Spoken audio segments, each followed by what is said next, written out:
Welcome to our channel, Ielts Concept. Please subscribe for daily practice test. Ielts listening test. The test is in 4-part, Part 1, Part 2, Part 3, and Part 4. Now look at Part 1. Part 1. A man wants to place an order by telephone for some office stationery. Listen to the conversation between the woman and the man and answer the questions. First, you have some time to look at questions 1 to 6.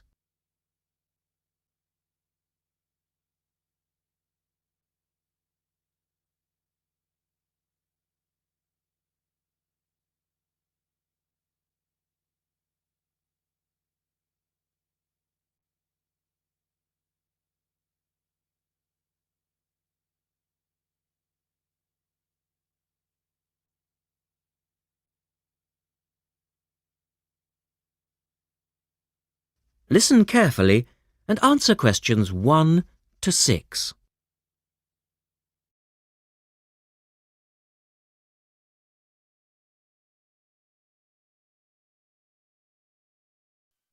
Thank you for calling Millennium Office Supplies.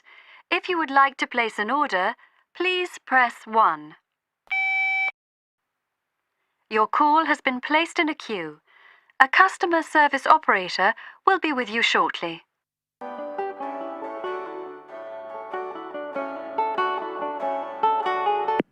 Gina speaking. How can I help you? Oh, hello. I'd like to order some stationery, please. And who am I speaking to? John Carter. Right. Can I just confirm your account number and the name of your company, John? Sure. The account number is 692411.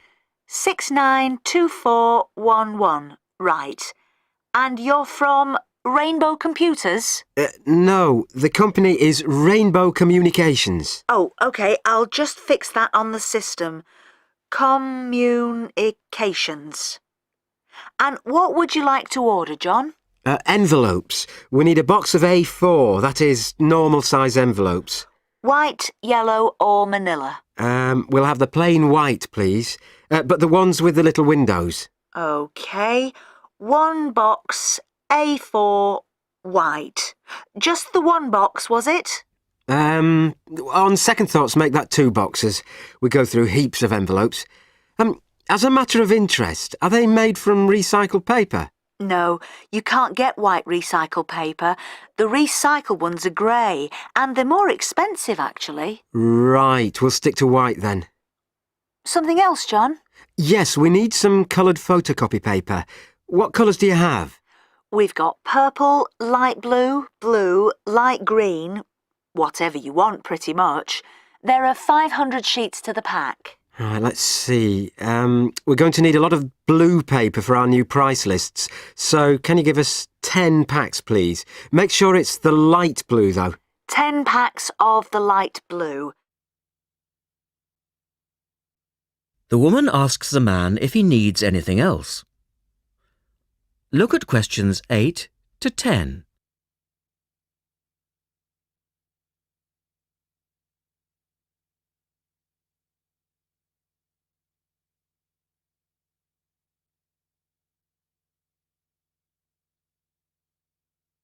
Now listen to their conversation and answer questions 8 to 10.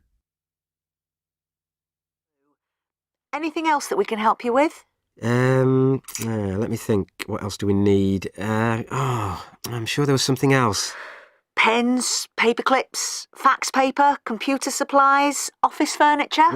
Oh yes, we need floppy disks. Do you have those nice coloured ones? Yes, but they're a bit more expensive than the black ones. Oh, that's all right. I'm not paying anyway. Right. Floppy disks. And what about diaries for next year? We've got them in stock already and it's a good idea to order early. No, I think we're all right for diaries. But something we do need is one of those big wall calendars. You know, one that shows the whole year at a glance. Do you stock those? We certainly do. OK, can you include a wall calendar then, with the other stuff?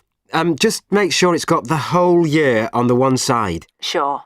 And do you have a copy of our new catalogue? No, I don't, but could you send one? Yes, I'll pop one in with the order. You'll find it a lot easier to remember what you need if you have our catalogue in front of you next time. Yes, good idea.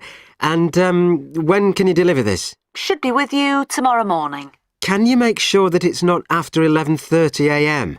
Because I have to go out at 12. There's only myself here on Fridays. Fine. I'll make a note on the delivery docket that they should deliver before 11:30. Thanks very much. Thanks.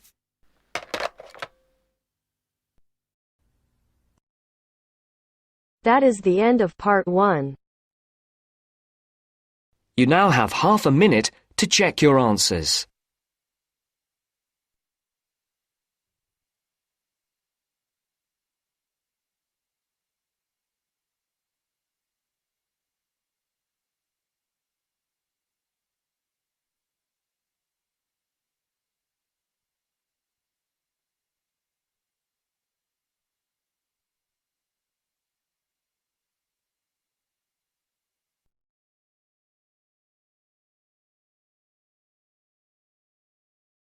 Now turns to part 2. Part 2. You will hear a trainer giving a talk to people who want to learn outdoor survival skills. First, you have some time to look at questions 11 to 16.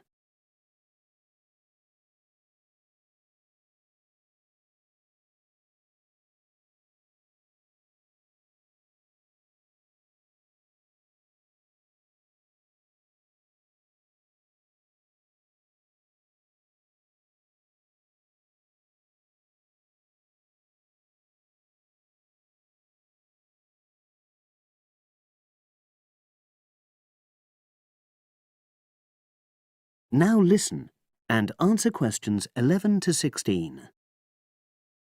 Good morning, everyone, and welcome to our outdoor survival program. As you know, this week you'll be learning some of the basic information and skills you need to look after yourself independently in the outdoors. These first 2 days will be based here in the classroom, and then we'll be taking a camping trip to put into practice some of the things you've learned. I'm going to start off with the topic of food. And to start with, I'll describe just 2 methods which we'll be putting into practice at our camp, and which make use of natural resources, the steam pit and the bamboo pot. I've got 2 posters here to make things clearer, and I'll start with the steam pit here. To make this, you'll need some dry sticks, some grass, some loose earth, and some stones. And for this week only, some matches. The first thing you do is to dig a shallow pit in the place you've chosen to do your cooking. Let's say about 25 centimeters deep and 30 centimeters wide. Your sticks have to be a bit wider than the pit because you have to put a line of them along the top from one end of the pit to the other. Before setting light to these, you take some large stones and arrange them on top. Then you start the fire and wait till the wooden platform burns through and the stones fall into the pit. At this point, brush away any pieces of hot ash from the stones. You can use a handful of grass, and then take another stick and push it down into the center of the pit, between the stones. After that, you cover the whole pit with a thick layer of grass. And then you can put your food on it, wrapped in more pieces of grass, like parcels. Finally, cover the whole thing with earth. You have to pat it firmly to seal the pit. Then all you have to do is take the stick out and pour a bit of water into the opening that it leaves. It should take about 4 hours for your food to cook, as it cooks slowly in the steam that's created inside the pit. Now you have some time to look at questions 17 to 20.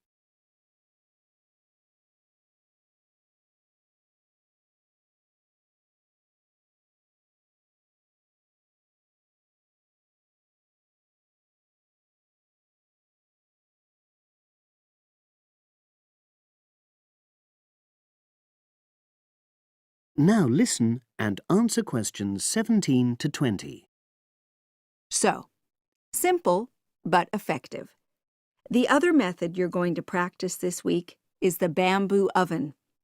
Now, the steam pit is ideal in certain conditions because the heat is below ground level. For example, if there's a strong wind and you're afraid a fire might spread. But when it's safe to have an open fire, you can use the bamboo oven method. You get a length of bamboo, which, as you probably know, is hollow and consists of a number of individual sections with a wall in between. You use a sharp stick to make a hole in each of the dividing walls apart from the end one. Then you lean the bamboo over a fire, with the top propped up by a forked stick and the bottom sitting on the ground. You pour enough water in the top to fill the bottom section, and then light a fire underneath that section to heat the water.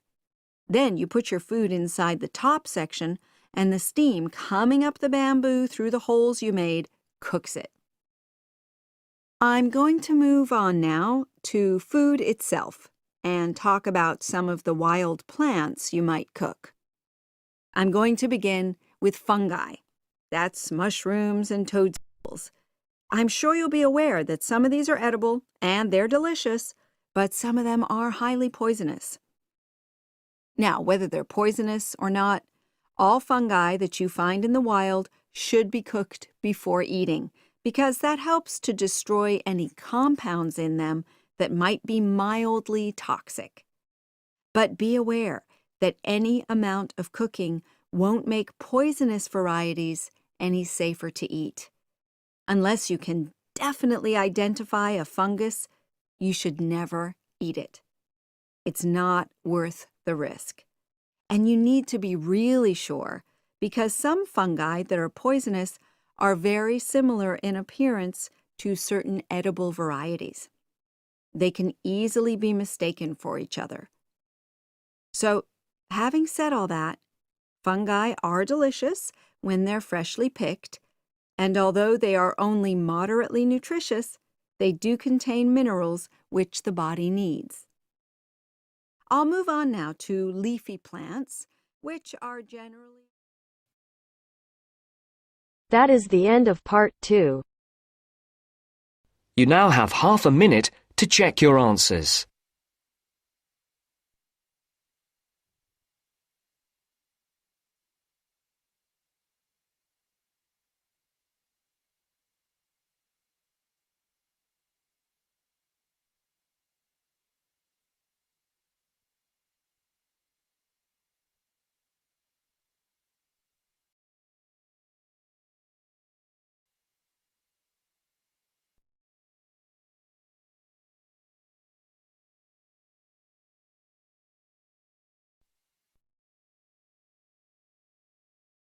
Now turns to part 3. Part 3. You will hear a tutor talking to two business students called Philip and Janice about their research on managing individuals. First, you have some time to look at questions 21 to 23.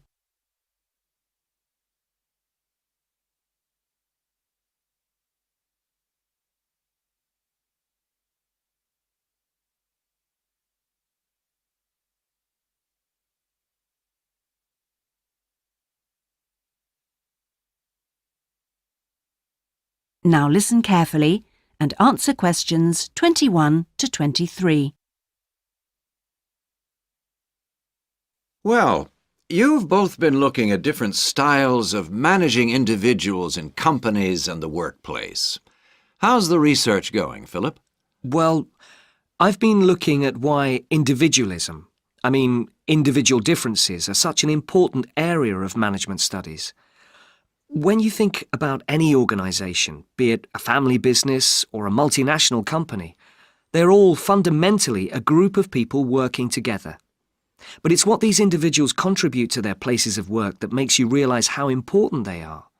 Of course, they bring different ideas, but it's also their attitudes and their experiences of learning. Diversity is important in these areas too. So why do people behave so differently from one another at work? There are lots of reasons, but research has shown that a lot of it comes down to personality. And the other factor is gender.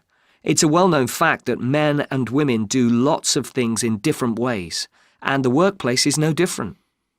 Did you look at the effects of this variation on companies? Yes, I did. On the positive side, exposure to such diversity helps encourage creativity, which is generally an asset to a company. But unfortunately, individual differences are also the root of conflict between staff, and they can lead to difficulties for management, which can sometimes be serious. Before you hear the rest of the conversation, you have some time to look at questions 24 to 30.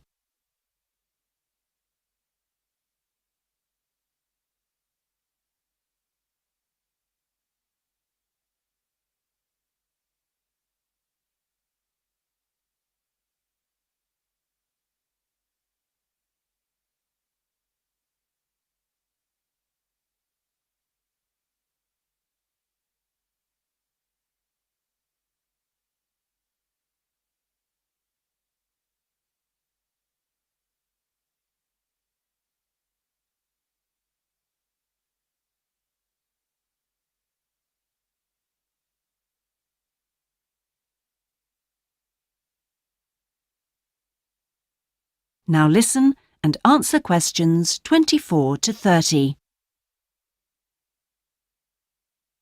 Thanks, Philip. So now I guess the two main things to remember here are to identify individual talent and then to utilize it. So, Janice, you were looking at identifying different talents in workers. Do you think this is easy for managers to do?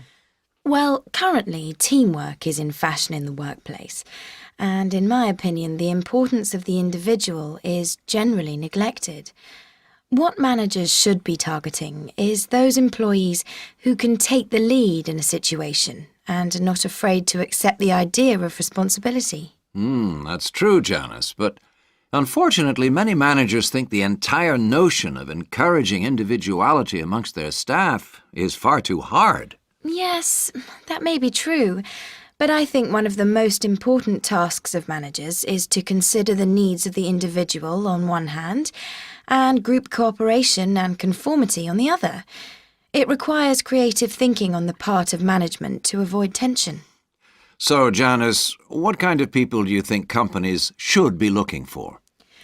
Well, it has to start from the very beginning, when companies are looking for new employees. When the personnel department is choosing between applicants, they need to look for someone who's broken the mould and can think for themselves. Instead, people making these decisions often use a range of psychological tests to see if a person is a problem solver or will do as they're told. I'm not convinced these qualities are actually the most important. So do you think being a good team player is overrated? No, it's not overrated. You do need to learn the rules and learn them fast. No individual can get around this if you're working in an organisation. So how should managers deal with this? Rewards. When an individual demonstrates the behaviour the organisation expects, some kind of incentive can be given.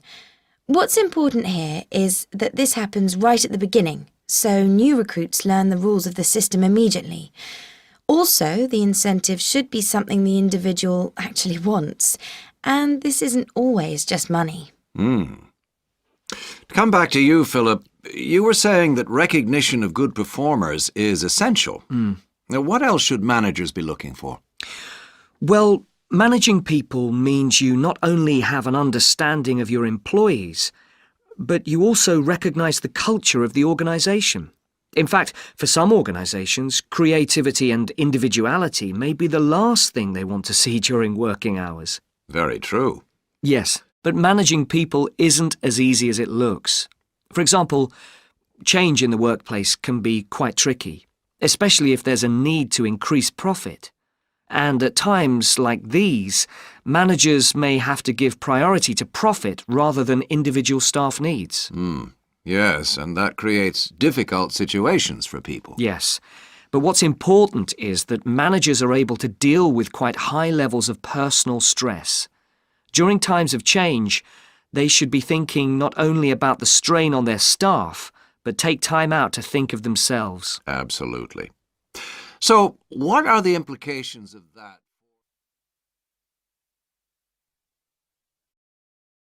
That is the end of part 3. You now have half a minute to check your answers.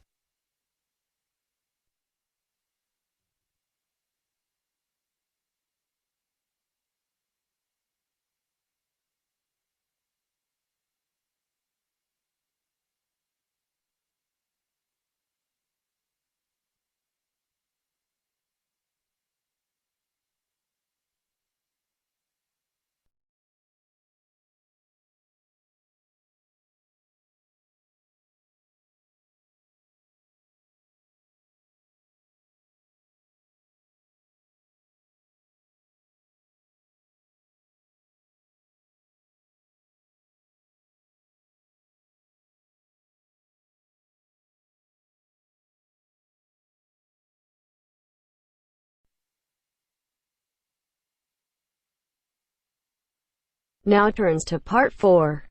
Part 4. You'll hear a man giving a lecture on nuclear fusion.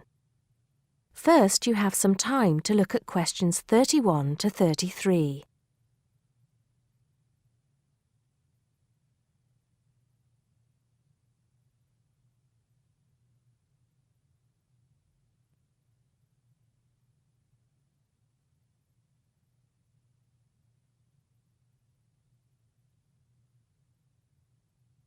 Now listen carefully and answer questions 31 to 33. I'd like to start by thanking so many of you for attending this, my first public lecture at this magnificent university. I'm going to be talking to you today about nuclear fusion.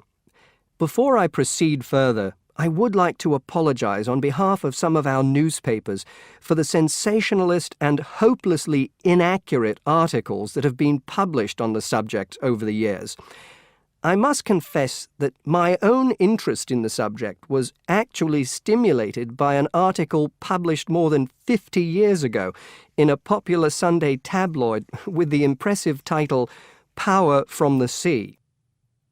Today, most people would probably interpret such a title as an introduction to a discussion on the latest developments in renewable energy sources, such as wave technology or generating electricity from tidal flows. But back then, little, if any, progress had been made in these fields since the invention of the water wheel.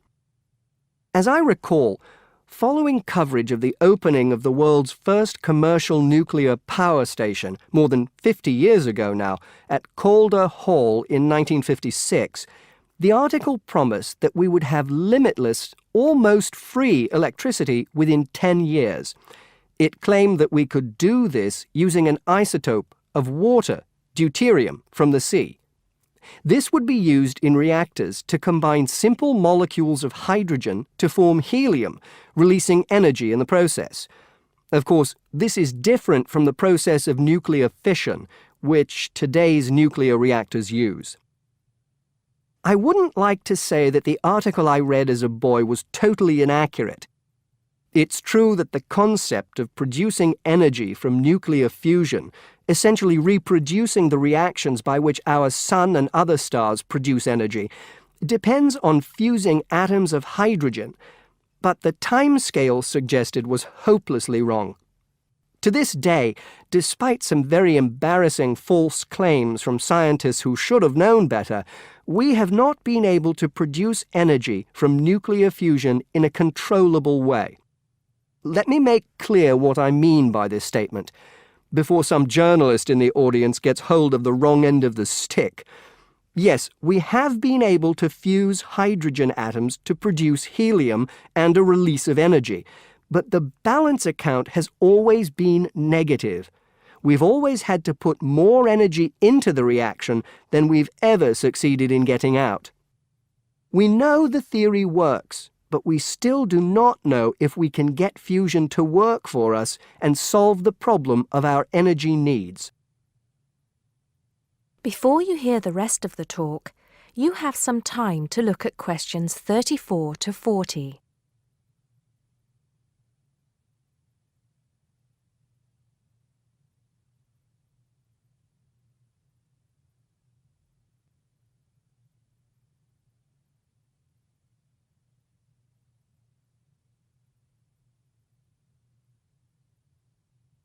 Now listen and answer questions 34 to 40.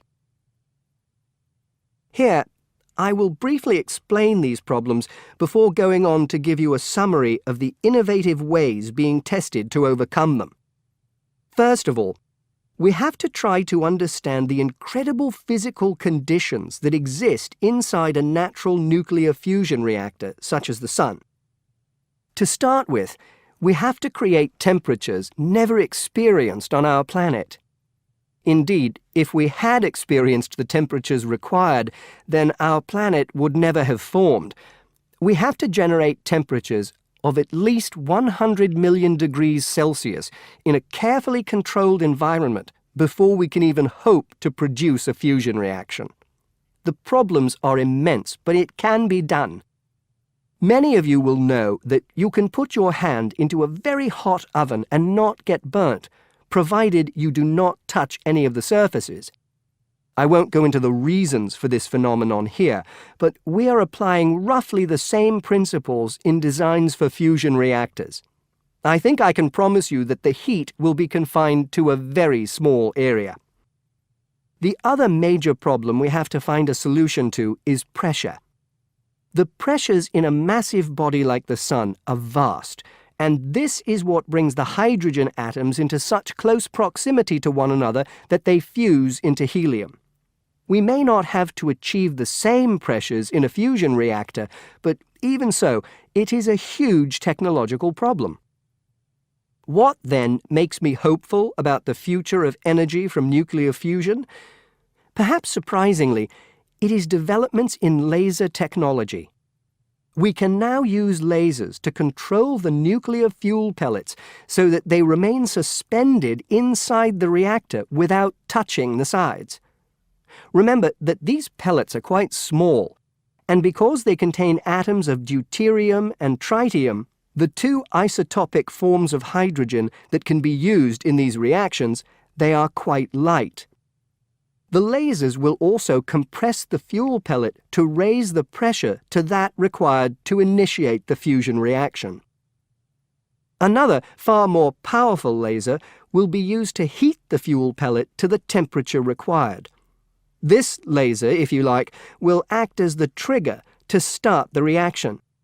Once started, it is hoped that the reaction will produce enough energy to maintain itself, and also that it will produce a surplus in the form of heat that can be used to produce the steam needed to drive turbines in order to generate the electricity the world needs.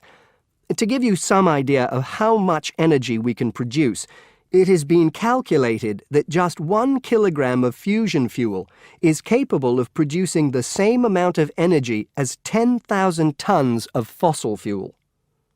I think you would agree that such an objective is worth working towards. I believe, and I am not alone in this, that nuclear fusion could supply the world's energy needs for centuries to come. That is the end of part 4. You now have half a minute to check your answers.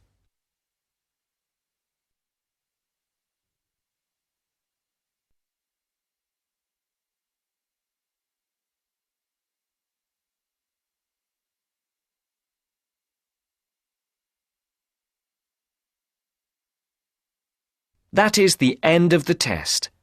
You now have 10 minutes to transfer your answers to your Ielts listening answer sheet.